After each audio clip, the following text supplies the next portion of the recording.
What is the first thing you think of when someone mentions localizations for global business? Have you ever wondered if localizing your product is enough to connect with your global audiences? What if there's a deeper approach, one that resonates with the very values and mindsets of your target markets? Hi, I'm Chui Chui Tan. I help businesses navigate cultural nuances for global growth. You have probably heard of the term localizations before, right? But I personally tend to avoid using this term in all instances. Why?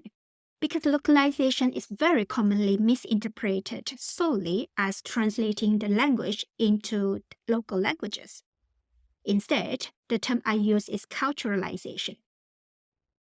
It's not just about language or basic customs, it's about integrating cultural elements into all aspects of your business strategy, from branding and packaging to product design and marketing and so on. As I talk about in one of my past videos, culture has many layers and facets. It's deeply embedded in our day-to-day lives. It influences how we interact with each other, how we make decisions, and how we live our lives. Culturalization, therefore, reflects that. Let me share a powerful example of why culturalization matters more than simple localization.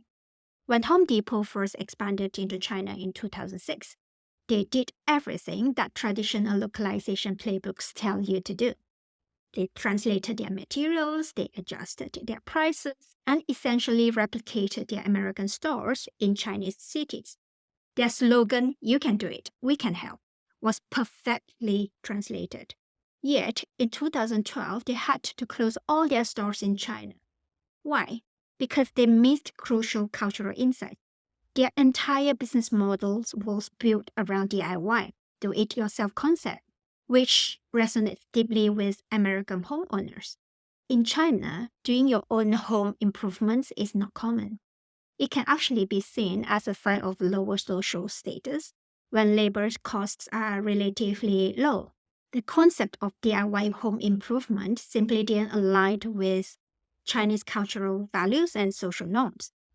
They localized their store, but they failed to culturalize their entire business approach.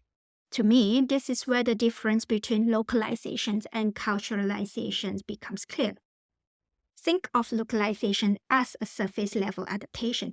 It's often a one-time process where you translate your language, adjust your currencies and dates, adapt your measurements to local standards, and make sure you comply with local regulations and maybe update some visuals to suit local preferences. That's important, but just the beginning. Culturalization, on the other hand, goes much deeper. It's an ongoing process where you are constantly learning about and connecting with the audience in a cultural level. You are understanding their values and beliefs, how they behave socially, their family and community dynamics, the way they make decisions, what they expect from products and services, the nuances of their markets, how they prefer to communicate, and most importantly, how to build trust with them. You might ask, what about the case where a product or services want to be seen as from somewhere else to be more appealing in other markets, like say luxury goods from Europe or American candy? Here's the good news. You can still embrace your international roots and stay true to your brand identity while respecting these cultural nuances. Culturalization helps you to find the sweet spot between a global appeal and a local relevance. Remember the Pixar example I shared in another video? If you haven't seen it, do check it out.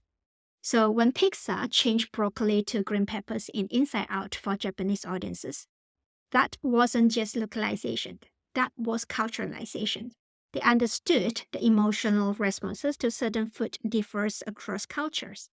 Or consider M-Pesa's success in Kenya, which I discussed recently in another video. They didn't just localize a payment system. They created a solution that aligned perfectly with Kenyan cultural values and social structures and daily life patterns. The most successful global companies understand these differences. They know that culturalization isn't just an extra step. It's a fundamental approach to global expansion. It's about creating experience that feel natural and relevant to your local users, not just technically appropriate. So next time, if you're planning to enter a new market, ask yourself, are you just doing the surface level localizations, or are you truly embracing culturalization? Are you simply making your product usable, or are you making it culturally meaningful? If you have experienced the difference between localizations and culturalization in your work, I would love to hear your stories in the comment below. Thank you for watching, and I will see you again soon.